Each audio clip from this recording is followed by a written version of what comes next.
और अब वक्फ एक्ट पे जिन व्यक्तियों ने ओरिजिनल पिटिशन डाली उनको तो बिल्कुल दरकिनार कर दिया गया ना, फिर से वो दरकिनार हो गए।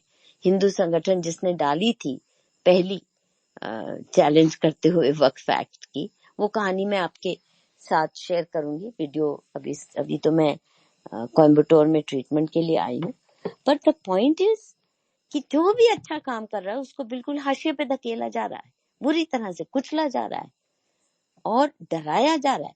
इतने हमारे धर्मगुरु आज डरे हुए हैं। बाबा रामदेव कैसे दहाड़ते थे शेरों की तरह, अब देखिए आवाज निकलती है उनके मुंह से नहीं, क्योंकि बापू आसाराम का हाल जो किया है, और बिल्कुल झूठा आरोप है रेप का, 100% झूठा, 100% से भी ऊपर की कोई अगर होती है जैसे कथुआ कांड, बिल्कुल झूठा। और कथुआ कांड में मोदी सरकार पूरी तरह लिप्त है हिंदुओं को फंसाने में, और उस वक्त भी अंकुर जी ने कोई मदद नहीं की कथुआ कांड केस में। मैंने उम्मीद की थी और आग्रह भी किया था कि इसको तुम संभाल लो, नहीं बल्कि जिस व्यक्ति ने, अब क्या बताऊं, दुख होता है इस बात पे, जिन व्यक्तियों ने कथुआ कांड को लेकर बहुत बड़ा आंदोलन खड़ा किया उनमें चौधरी लाल सिंह मुख्य हैं। उनके खिलाफ तो कितने केसेस कर रखे थे अंकुर जी ने, क्रिमिनल केसेस, करप्शन केसेस, क्या क्या केसेस, कितने केसेस कर रखे थे। वो जेल भी पहुंच गए, क्यों? क्योंकि उन्होंने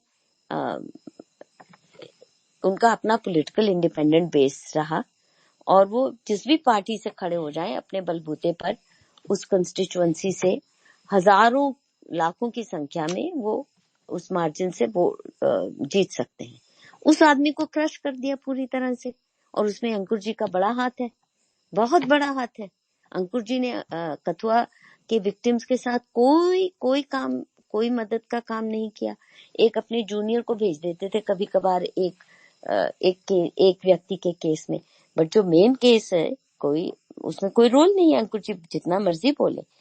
तो जिस व्यक्ति ने पौरुष दिखा के उस वक्त 50-50 हजार की प्रोटेस्ट डेमोन्स्ट्रेशंस जम्मू में, जम्मू प्रोविंस में, कथुआ डिस्ट्रिक्ट में, सारे डिस्ट्रिक्ट्स में जा के की, उसको तो पार्टी से एक्सपेल कर दिया। फिर उसके पीछे अंकुर जी पड़ गए, ये तो भ्रष्ट है, ये है, वो है।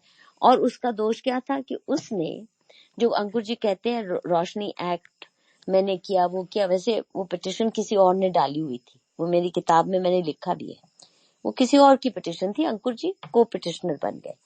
पर लाल सिंह फॉरेस्ट मिनिस्टर जब थे तो उन्होंने भारी मात्रा में इविक्ट करना शुरू कर दिया था इन मुस्लिम इंक्रोचर्स को, बकरवालों को, गुजरों को, जिनको महबूबा मुफ्ती लाके सेटल कर रही थी पब्लिक लैंड्स पे, प्राइवेट लैंड्स पे लिए जा रहे थे वक्फ एक्ट का गैर इस्तेमाल करके।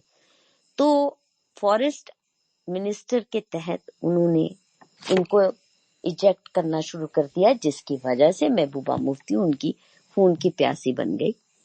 और सबसे पहले मोदी जी से, भाजपा हाईकमांड से लाल सिंह को पार्टी से निकलवाया गया, उनको इस्तीफा दिलवाया गया, उनको ह्यूमिलिएट किया गया, और फिर वो पार्टी छोड़ के जाने को मजबूर हो गए। और फिर उनके पास इतने क्रिमिनल केस, जेल में पहुंचा दिया गया। ये तो हाल करते हैं हम अपने जो योद्धा हैं। अब वो पगला के क्या भी करेंगे लाल सिंह, इधर उधर वो भी भटक रहे हैं, फिर वापस कांग्रेस में, फिर वापस, मतलब इतना हिंदू योद्धाओं को जिसमें थोड़ी भी मिलिटेंसी है, जो मैं दावे के साथ कह सकती हूँ, नागेश्वर राव जी को जो 2 साल उनको और मिलने चाहिए थे एज सीबीआई डायरेक्टर, जो उनको नहीं दिए गए, उसका बुनियादी कारण है कि ही इज ट्रूली, पुलिस में रह के, हाईएस्ट पोस्ट में रह के भी उन्होंने बहुत सेवा की है धर्म की और देश। इस मामले में he is a कट्टर meaning in the best sense, not in the bad sense.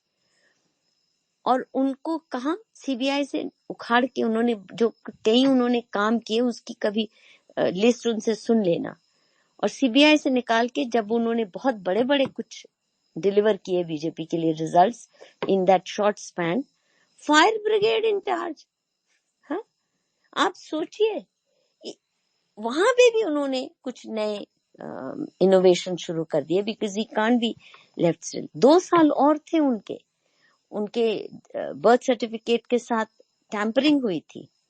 मैं भी गई थी अमित शाह जी से कहने कि ये मत कीजिए, ही डिजर्व्स इट। वो आज अपनी बर्थ सर्टिफिकेट मतलब कोर्ट से जीत के आ चुके थे कि उनका बर्थ सर्टिफिकेट टैंपर किया गया है एट सम लेवल, और उनकी 2 साल कम से कम और थी। नहीं, उनको कैसे, किस बुरी तरह से इस्तेमाल करके।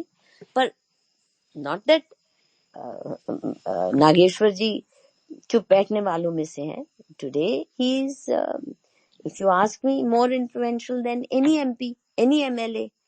जिस तरह वो जागृति का काम कर रहे हैं, हिंदू जागृति का काम कर रहे हैं, और फैक्ट्स के साथ, अध्ययन के साथ। अब ऐसा व्यक्ति अगर आप सोचिए सरकार के अंदर होता, मैनेज कर रहा होता, और कुछ नहीं, एजुकेशन मिनिस्ट्री नागेश्वर जी जैसे किसी को सौंप दी होती तो काया पलट दी होती। आपने क्या किया? उनको ह्यूमिलिएट करके समय से पहले उनको रिटायरमेंट फोर्स किया उनके साथ। और उसके बाद फिर अगर वो कुछ कहते हैं, सही बात भी कहते हैं, उनको भी ह्यूमिलिएट किया जाता है। और जितनी गालियां, गंदी गालियां मुझे खानी पड़ रही, मैंने जिंदगी में, मैंने कहा ना कि लेफ्टिस्ट के साथ, फेमिनिस्ट के साथ इतने मैंने उनके चिथड़े उधेड़े, कभी मुझे गाली नहीं खानी पड़ी, कभी उनकी हिम्मत नहीं हुई थी उंगली उठाए। यहाँ तो इनके पास, मैं तो चलो बहुत छोटी चीज हूँ, कोई बात नहीं, शंकराचार्य को, अरे तू होता कौन है? किस खेत की मूली है, उखाड़ फेंकेंगे, इसको छित्तर मारनी चाहिए, इस भाषा में बात करते हैं शंकराचार्य से। शंकराचार्य ने काशी को लेकर लाठियां तक खाई हैं। पर मुझे बहुत गर्व है इस बात का कि उन्होंने अपने को बैठने नहीं दिया। उनके ऊपर भी केस, नकली शंकराचार्य खड़े कर रहे। बताइए, शर्म की बात है। हमारे समाज को तोड़ने के लिए नकली शंकराचार्य खड़ा करना एक पॉलिटिकल पार्टी करती है, और हिंदू समाज चुप बैठा रहता है। और भाजपा के लोग असली शंकराचार्य को 100 गालियां दे रहे हैं, और भद्दी गालियां, माँ बहन की गालियां तक देते हैं। आप सोचिए, मतलब कोई हद होती है कुचलने की। पर जैसे शंकराचार्य जी अब उठ खड़े हुए, जुगल भाई कौन कहता है कि हम भी चुप बैठे? उन्होंने गौरक्षा को लेके अब नागालैंड पहुंच गए हैं ना, भले ही उनको रोका जा रहा है, जी भले ये छोटी मोटी चुनौती नहीं है जो शंकराचार्य जी ने ली है।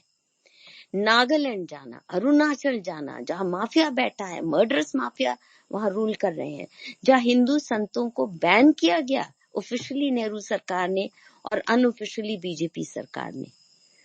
और आज मैती समाज की सबसे बड़ी दुर्दशा ये है कि उन सबको अपने बच्चों को कॉन्वेंट स्कूल में, मिशनरी स्कूल में पढ़ाना पड़ रहा है। क्यों? क्योंकि हिंदू स्कूल है ही नहीं, बाकी देश में भी नहीं है, पर न्यूट्रल वाले भी नहीं है, सब चर्च वाले स्कूल में जा रहे हैं। अब हम इकट्ठा कर रहे थे कुछ वहां के जो विक्टिम्स हैं, I am putting together list जिनको हम सपोर्ट कर सकें। जैसे 3 बच्चों को मैंने उनकी एजुकेशन अडॉप्ट की, कुछ और लोगों ने की। तो मैंने कहा कि देखो, हम कॉन्वेंट स्कूल वालों को नहीं देंगे सपोर्ट। तो वहां के हिंदू मैथियों ने कहा, पर यहाँ स्कूल हैं कहाँ अच्छे, क्या करें? अच्छा मधु दी, एक चीज मैं यहाँ पे ये बोलना चाहूंगी। देखिए, शंकराचार्य जो ज्योतिर्मठ के यहाँ पे मुक्तेश्वरा जी, उन्होंने कितना बड़ा, मतलब he is taken such a, no guru, no Hindu guru has dared to go to Northeast in the last 70 years, but this man goes there, tries to make a mark, reclaim our heritage, our people, trying to reach out to those people, to Hindus जो भी जितने भी बचे हैं। और जब उनको रोका जा रहा है और जब हम उसके लिए प्रोटेस्ट कर रहे हैं, तो नीचे आके उनको क्या लिखा जा रहा है, और ये बीजेपी के ही सबसे ज्यादा, कांग्रेसी नहीं लिख रहे, बीजेपी वाले लिख रहे हैं नीचे आके कि तो फेक है, ये तो फेक है, ये तो फेक है, तो कांग्रेसी, I mean this is the level of Hindus that our guru is going to reclaim, he is daring to go there. No one has gone there for so many years, and this is what you tell him. I mean, is this the Hindu Samaj even worth fighting for? तो मैं आप सबसे हाथ जोड़ के ये अनुरोध कर रही हूँ जुगल भाई आपसे भी, वो ये कि इस वक्त शंकराचार्य भूल जाओ पॉलिटिकल नेताओं को, भूल जाओ पार्टी पॉलिटिक्स को, और हमारे जो धर्मगुरु लड़ने के लिए तैयार खड़े, जो हिंदू इश्यूज पे लड़ रहे हैं, उनकी स्ट्रेंथ हम बन जाए ना, उनकी स्ट्रेंथ बने, उनके गौरक्षा। मैं मानती हूँ अगर दो चीजों को हमने संभाल लिया, जैसे गौरक्षा हमने वाकई कर ली हिंदू समाज ने, एक तो हमारी खेती सुधरेगी, ये पेस्टिसाइड हमारे स्वास्थ्य, खेती के साथ किसान की हालत सुधरेगी, उसके साथ साथ हमारी नदियां, जिस दिन हिंदुओं ने अपनी गंगा माँ, यमुना माँ, जिनको माँ कहते हैं, पोल्यूशन फ्री और सीवेज, और ये शंकराचार्य ने बड़ी लंबी लड़ाई लड़ी है। मैं इन अभी मुक्तेश्वरानंद जी के साथ 10 साल हमने साथ काम किया, कई साल, 10 तो नहीं शायद, पर कई साल लंबा हमारा अनुभव है गंगा यमुना की लड़ाई का। और इन्होंने उस वक्त, कांग्रेस थी सत्ता में तब भी, जो सपोर्ट इन्होंने गंगा अभियान को दी, और प्रोफेसर जीडी अग्रवाल जिनको इन्होंने दीक्षा भी दी, इन्हीं की गोद में उन्होंने प्राण त्यागे।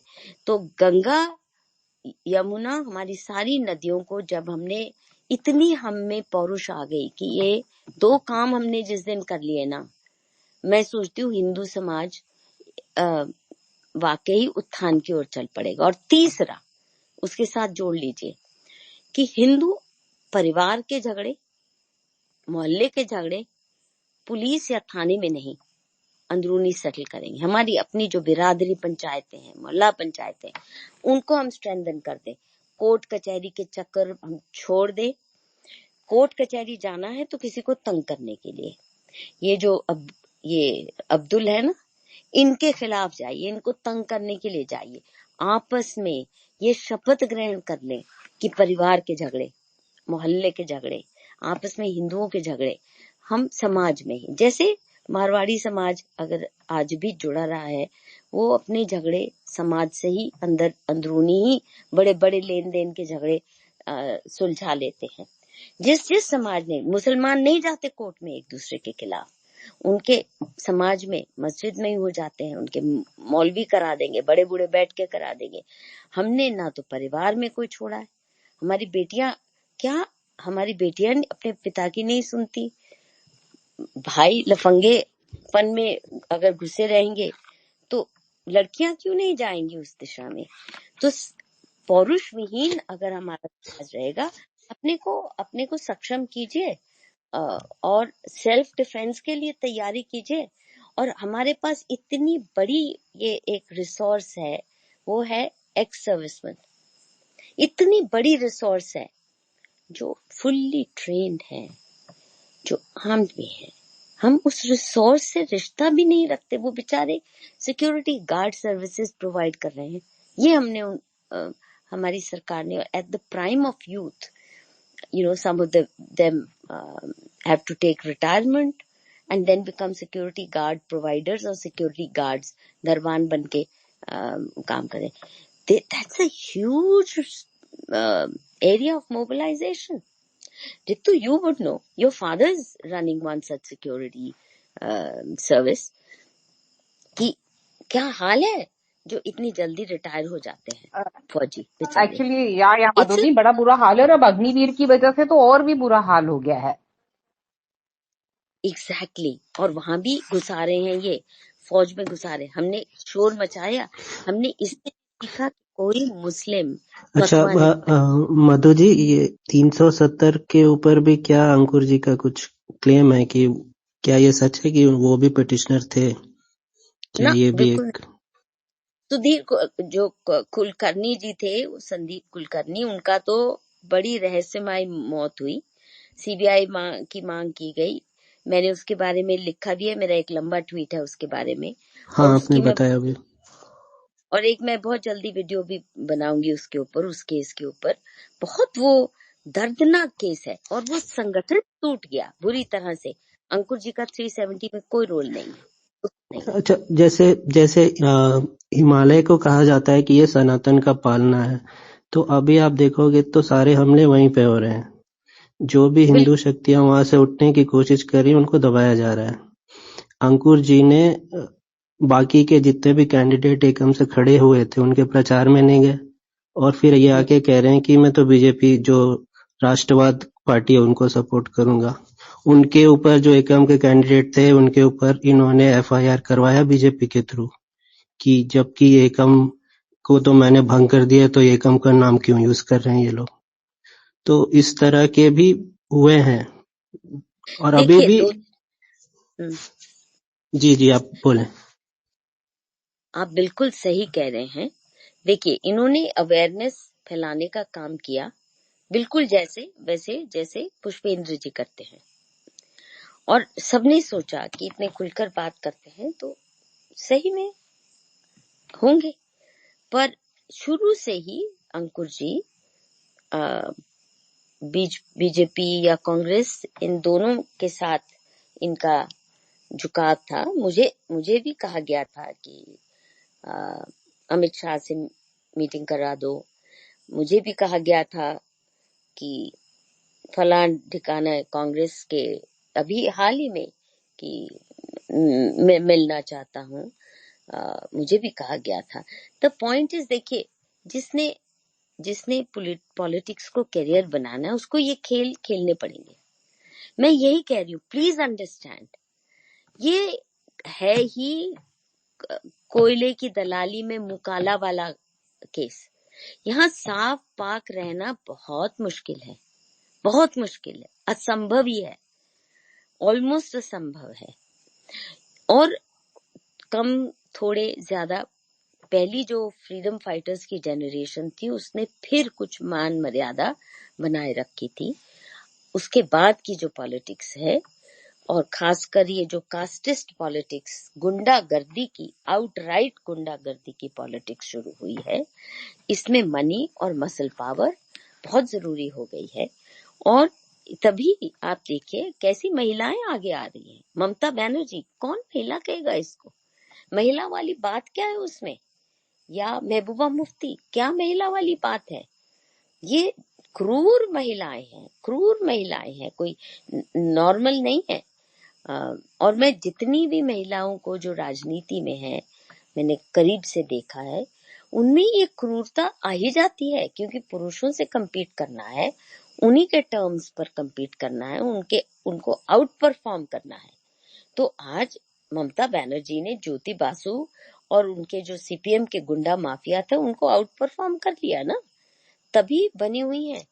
तो सवाल ये है, और ज्योति बासु कम से कम एक सोफिस्टिकेटेड चेहरा था, पढ़ा लिखा, ये वो, अंग्रेजी, ऑक्सफोर्ड, कैम्ब्रिज में उनकी लेक्चर्स भी होते थे। ममता तो सड़क छाप है, और इसने दिखा दिया कि तुम भी गुंडा पॉलिटिक्स करते थे, ऊपर से तुम संभ्रांत लगते थे। मैं सीधे उन्हीं के स्तर पर बात करूंगी, माँ बहन की गाली देने वालों के स्तर पर आकर। तो डोंट ब्लेम अंकुर अलोन।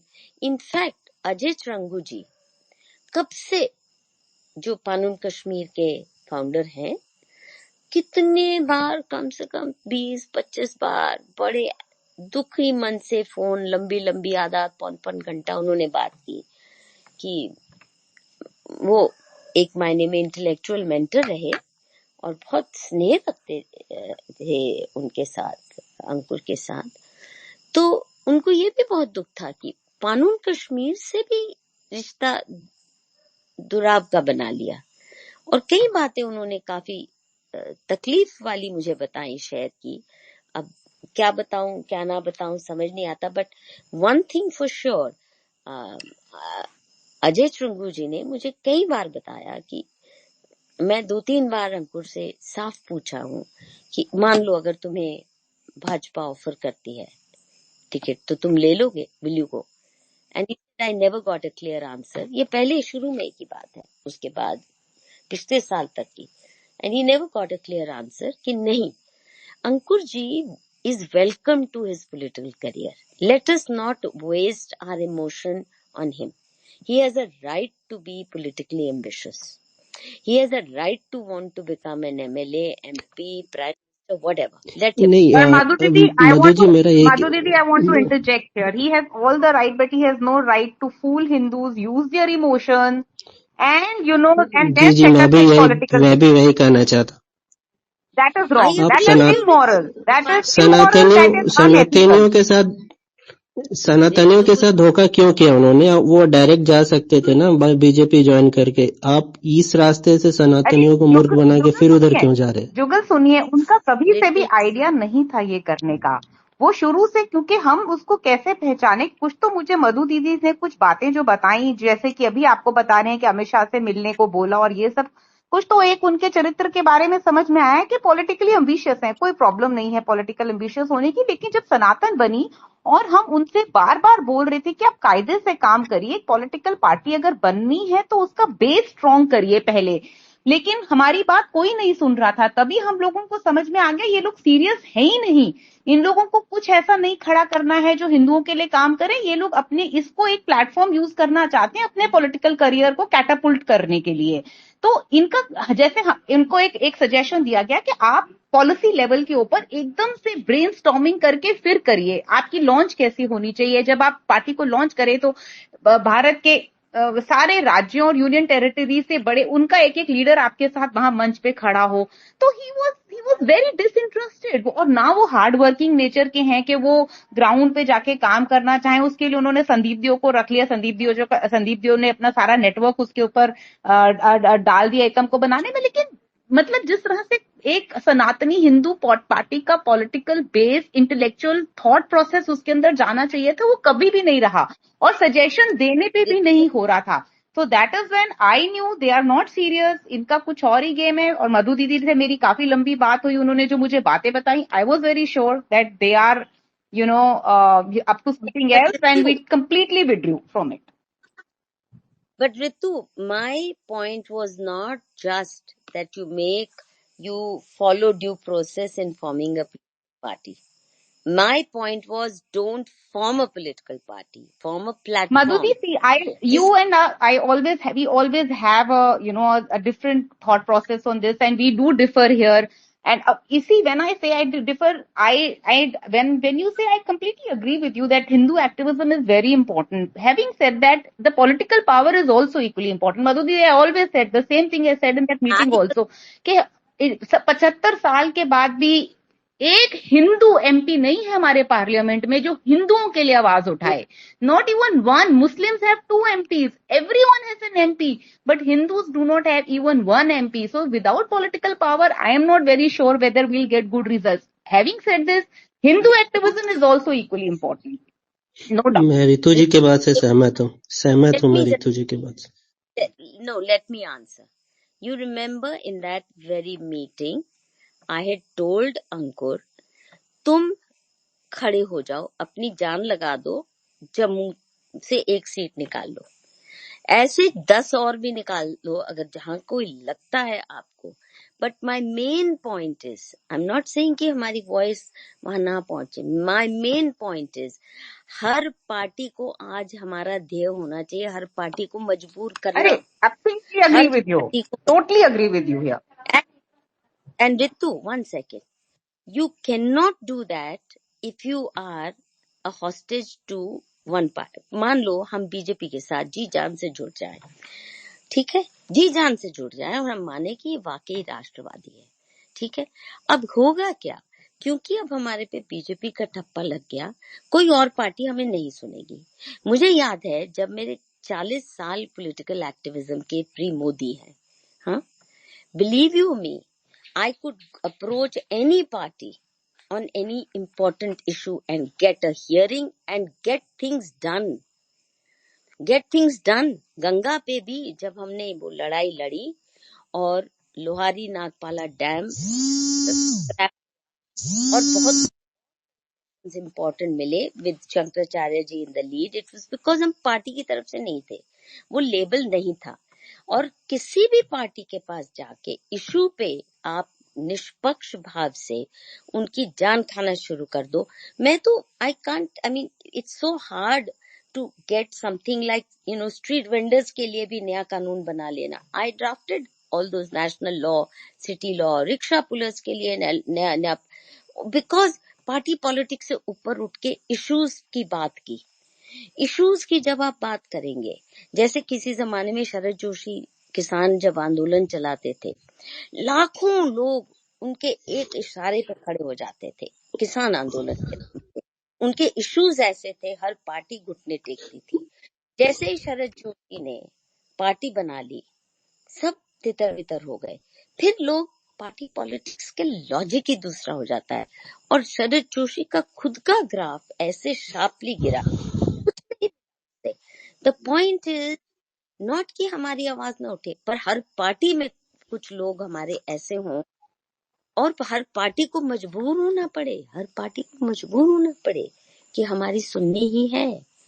अभी किसी को भी कोई सरकार नहीं है, and that is the tragedy. Actually Madhudi, it's not Madhudi देखो इसमें टेक्निकली प्रॉब्लम कहाँ आ रही है। बीजेपी आरएसएस ने हिंदू माइंड स्पेस को कम्प्लीटली ऑक्यूपाई किया हुआ है, तो जब तक आप उसको तोड़ो कैसे? आप उस माइंड स्पेस को, जो ऑक्यूपेशन आरएसएस बीजेपी की हो रखी है, आप उसको हिंदू एक्टिविज्म करके नहीं तोड़ पाओगे।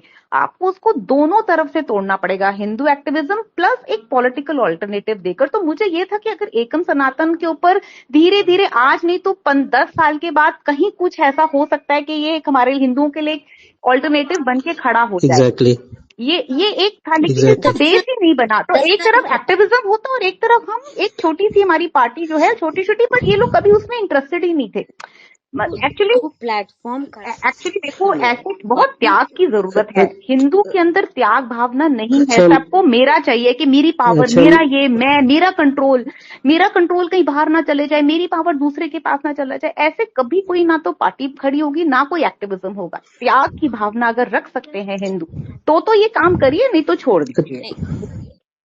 अच्छा मधु दीदी और रितु दीदी, कुछ लोग हैंड रेस कर रहे हैं, आपसे उन लोगों को कुछ प्रश्न करना चाहते हैं, ले लूं क्या? हाँ श्योर। क्या आप जी लीजिए। व्लादिमीर आप बोले पहले। प्रणाम सभी को, धन्यवाद। मेरा एक सवाल है, देखिए अभी जो सिचुएशन है, मेरा एक थोड़ा कंफ्यूजन है मन में। वन चीज इज क्लियर कि हिंदू समाज में हम लोग जो भी है, हमें कंट्रीब्यूट करना पड़ेगा, क्योंकि सारे फील्ड में कंट्रीब्यूशंस चाहिए, ग्राउंड में हो या ये मामले में हो, उस पे इंडिविजुअली एक्टिविज्म के फील्ड में काम डेफिनेटली है। लेकिन अगर पॉलिटिकल फील्ड में भी काम होना है, उसके लिए हमारे पास 15 years विंडो है एट बेस्ट, उससे ज्यादा नहीं है। तो in this situation should we even think of politically taking power और टोटली ओवरहॉलिंग द सिस्टम? मेरा यही सवाल है। कौन, रितु दी या मधु जी, कौन जवाब देंगे? कोई एक ले दें। मैं ना, रितु ने भी कुछ बातें कही थी, मैं उसको लिंक करते हुए व्लादिमीर से। द पॉइंट इज, पार्टी बनाने के लिए अगर आपको फर्स्टली एक स्ट्रॉन्ग कोर ग्रुप चाहिए, core group that is aligned, is intellectually competent in a manner कि वो कहीं भी उठ खड़े हों तो लोग 100, 200, 500, 5000 लोग सुनने को तैयार हैं, उनको ईगर हैं। जब तक आपके पास ऐसे 10 लोग भी नहीं हैं जो एक टीम के रूप में काम कर रहे हैं, जो एक दूसरे के ऊपर ट्रस्ट भी कर सकते हैं, एक तो वो नहीं है आपके पास। दूसरा, जो आप लोकल भी अपॉइंटमेंट करते हैं, अगर यूनिट बनाते हैं, तो you have to test out people. Ticket बांटने से पहले, ये रेडियम बांटने से पहले, you have to have people who are tried and tested. और ऐसा नहीं, कुछ ना समय किसी के पास था, ना जानकारी थी, लोग जुटते गए क्योंकि एक अंदर भाव था, ज्वाला भभक रही है हम सबके।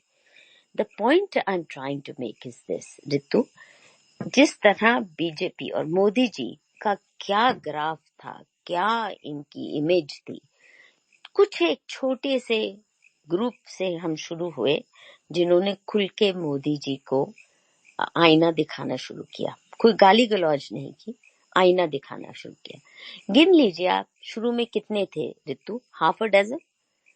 आज सोशल मीडिया पर majority are really smashing him. वो जो एक और 2024 की इलेक्शन में ये सोशल मीडिया ने नैरेटिव बदला है कि मोदी जी आप कर क्या रहे हो, ये नहीं चलेगा, इतना फरेब मत करो। तो अगर एक छोटा सा, और हम कोई इतनी बड़ी फोर्स भी नहीं थी ना, रिसोर्सेस थे, सब इंडिविजुअली अपने अपने दो गिलहरी योगदान जिसको कहते हैं, उसके बावजूद माहौल बदला है क्योंकि कुछ लोगों ने खुल के बोलना शुरू कर दिया। Now if you multiply that bye जितने अभी आप लोग हैं, मान लो आज 3000 लोग हैं, 4000, मुझे नहीं पता कितने लोग जुड़े हुए हैं जो अभी भी कुछ करना चाहते, एक प्लेटफॉर्म बनाइए ना, और हवा इलेक्शन का लेके चलेंगे तो ब्रेन फीवर से ही काम होगा। फिर कंपटीशन आ जाएगा, इसको क्यों टिकट मिल गई, उसको क्यों, ये पैसे कहाँ से आए, वो किसने खा लिए, वो नहीं, उस कंपटीशन बीच में आप अंदरूनी कंपटीशन मत लाओ। प्लेटफॉर्म लीजिए और इश्यूज पे, आज जैसे शंकराचार्य उठ खड़े हुए हैं, उनके साथ जब वो चले तो 50,000 लोग हम साथ में चल पड़े, तो आपको लगता है कि सुनवाई नहीं होगी? बिल्कुल होगी, बिल्कुल होगी। और वो पार्टी की बात तो कर ही नहीं रहे हैं, पूरे मुद्दों की कर रहे हैं। तो उन मुद्दों पे कम से कम हम एक फोर्स तैयार खड़ा करने में, here is a man who stood up, लाठी खाता है, पैदल नंगे पांव चला है गर्मियों में ये व्यक्ति, ये कुछ छोटी मोटी बातें नहीं है। और नॉर्थ ईस्ट में जाना, कितने लोग हैं इस वक्त खड़े होके उनके फेवर में, उनके डिफेंस में बात करें, अगर जिस तरह उनको वहां पे धमकियां दी जा रही हैं। Make all these issues a movement. ये जो इशू उठाए जा रहे हैं, अब वो मंदिर लिबरेशन मूवमेंट जो फ्री आर टेम्पल्स, उसकी भी अगुवाई करने के लिए ही इज रेडी। कोई तो खुल के आया। आसाराम जी को क्यों कुचला गया? क्योंकि he was the most effective anti conversion Guru, most effective, और इतना लोगों को उसने बांध के संभाल के रखा था और उसको हटाया। ये राम रहीम को भी इसलिए नहीं कि उसने कोई क्राइम किए थे, इसलिए कि दलित समाज को हिंदू समाज से जोड़ा हुआ था और वहां चर्चेस प्लांट करनी थी। और देखिए ये जब से वो खाप पंचायत के खिलाफ शक्ति वाहिनी सक्सीड की, राम रहीम को उसी समय जेल किया, किस तेजी से चर्चेस प्लांट हुई हैं, मस्जिदें प्लांट हुई हैं हरियाणा और पंजाब में, उसने जोड़ के रखा था। तो हम कृपया करके समझ जाएं कि जहां हमें लीडरशिप मिल रही है, एक बहादुर लीडरशिप, शंकराचार्य जी आज नहीं उठ खड़े हुए। मैंने कहा ना, मैं तो उनको 20 साल पुराना, मेरा तो उनके रिश्ता है नदियों की मोर्चे से, नदियों की लड़ाई से, और बहुत क्षमता के साथ, बहुत कॉम्पिटेंस के साथ, बहुत समझ के साथ वो अपनी बात भी रखते हैं। तो अगर ऐसे व्यक्ति को हम एक नेता की, अंकुर की या फलां की या अंकुर मार्क 2 की हम तलाश में चल पड़े कि ये पहुंच जाएगा मेंबर ऑफ पार्लियामेंट बनके, आज हमारे पास ये क्षमता होनी चाहिए कि 5 लाख लोग पार्लियामेंट का घेराव कर दें अगर हमारी गौरक्षा पे नहीं सुनवाई होती। अगर हमारे मंदिर किसको दिए जाएंगे ये भी नहीं किसी को पता, आपस ही में लड़ मरेंगे, उस पे भी किसी ने होमवर्क नहीं किया है। What will be the form and shape of our temple management?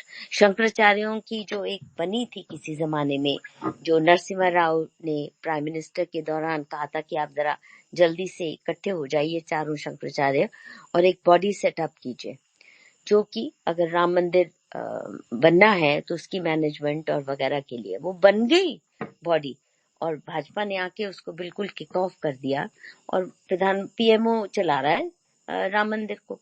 The point is कि किसी भी तरह से अगर हम, और कुछ नहीं, जो अच्छे शंकराचार्य हैं, ये नकली जो बीजेपी वाला नहीं, इनको एक प्रेशर ग्रुप की तरह इनको इकट्ठा करके you lead on Hindu issues. और अगर हमारी वो ताकत बन जाती है कि 5 लाख लोग दिल्ली में पार्लियामेंट का घेराव करने के लिए पहुंच जाते हैं कि हम नहीं चलने देंगे तुम्हारी पार्लियामेंट, अभी नहीं जब तक ये कानून नहीं बदलते, हमारा संविधान के ये क्लॉजेस नहीं बदले जाते। हिंदूज को now I am not even going to talk of equal rights. I think you have to disenfranchise people,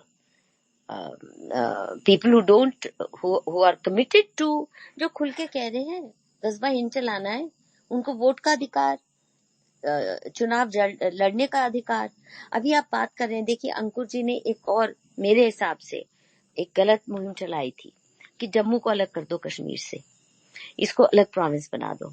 ये इसलिए खतरनाक है कि आप सोचिए, अब मोदी जी ने बिना कोई तैयारी किए कि कोई वहां कश्मीरी पंडित एक भी खड़ा हो सके, या जीतने की तो बड़ी दूर बात है, वापस भी जा सके, या कोई नेशनलिस्ट ओरिएंटेशन के लोग चुनाव जीत सके, ऐसा तो है नहीं।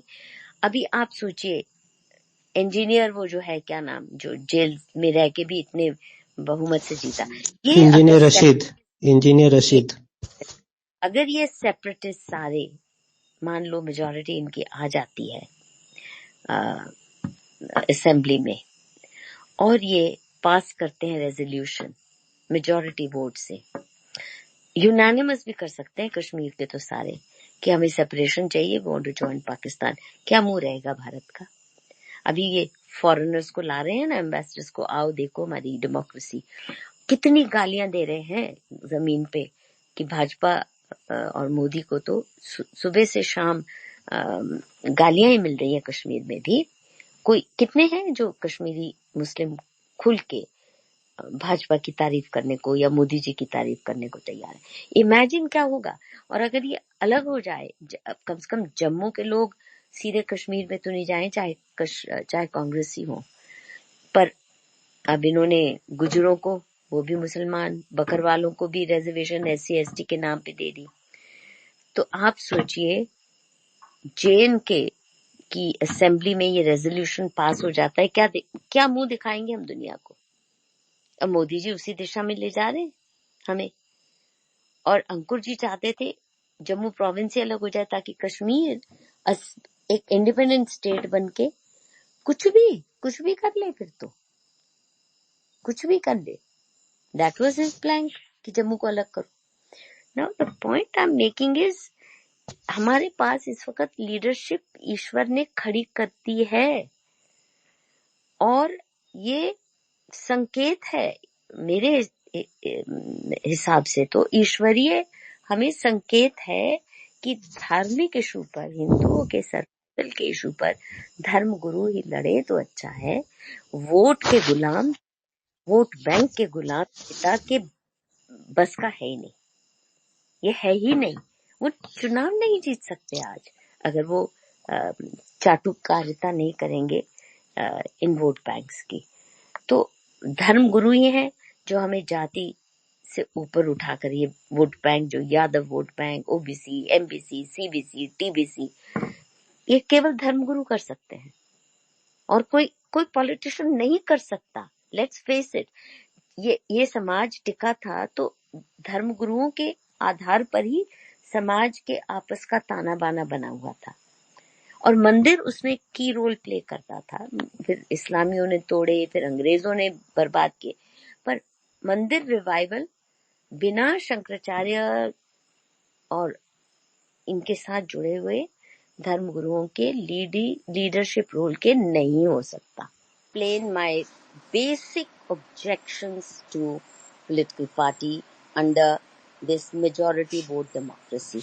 मैंने संदीप पेयो के साथ 1.5 घंटे का एक प्रोग्राम किया है इसी थीम पर कि डेमोक्रेसी क्यों हमारे हिंदू समाज के लिए विशेषकर तोड़ने का काम करती है।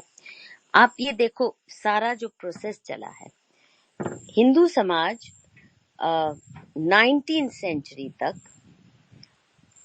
इतना टूटा बिखरा नहीं था, और तभी उसमें से तिलक जैसे और बड़े बड़े ऐसे प्योरली हिंदू कॉन्शियसनेस वाले नेता उभर के आए। Giants came, intellectual giants and political giants. अब उन सबको दरकिनार करके गांधी और नेहरू को थोपा गया। The point that I am trying to make is, Congress में भी इतने टॉल हिंदू लीडर्स थे, मदन मोहन मालवीय, पूरी तरह से खरे सोने के जो कहते हैं ना हिंदू मनस वाले, तिलक, ये वो, इनको दरकिनार करके जब ये नेहरू को थोपा गया अंग्रेजों ने, और फिर पार्टी पॉलिटिक्स जो वेस्टमिंस्टर स्टाइल, जो मेजॉरिटी वोट पे चलती है। मेजॉरिटी वोट में क्या है, every vote counts and organise vote banks count, जो अमेरिका में भी हो रहा है। अब इंग्लैंड में भी देखिए, मुसलमानों ने कुछ एक जगह में कब्जा करके सारी ब्रिटिश डेमोक्रेसी को नचा के रखा हुआ है, और वहां पे जो बुरा हाल हो रहा है, इंग्लैंड मिनी पाकिस्तान वहां कितने बन गए हैं, नो गो जोन्स कितनी बन गए हैं। The point that I am trying to make is this democracy is a very big fraud, because इसमें हम वोट देके गलत फहमी में पड़ जाते हैं हमारी सरकार है, जबकि इसके पीछे ये global mafia, and we are today living in a world where the global mafia, the one world one government mafia is actually managing regimes. regime change वो करा रहे हैं और regime planting वो करा रहे हैं। आज हर पार्टी का, Modi ji is obviously their candidate। ऐसे ही नहीं है कि 1991 में या अर्ली 90s में राम मंदिर मूवमेंट के तुरंत बाद मोदी जी को पिकअप करके ये ACPYL जो है CIA का ट्रेनिंग के लिए ले गए। ऐसे कितनों को ले जा चुका है, ठीक है। मुझे भी बाय द वे न्योता आया था। I was told I am the only one who refused to go for their Brahmans. Anyway, the long and short of it is this, that this democracy is meant to tear asunder. Congress के बाद जो भी Samajwadi party बनी, communist party बनी, हिंदू टूटते गए। Communist party में भी हिंदू ही है ना, समाजवादी पार्टी में भी हिंदू ही है ना, जो हिंदुओं के दुश्मन बने पड़े हैं। DMK में भी हिंदू ही है ना, जो ईसाइयों के चमचे बने पड़े हैं। हर पार्टी जो नई बनती है वो हिंदू को तोड़ रही है। मुसलमान ऑर्गेनाइज रहता है vote bank on its own issues. They only make sure कि हमारा एजेंडा ये है, हमने हर पार्टी से ये मनवाना है।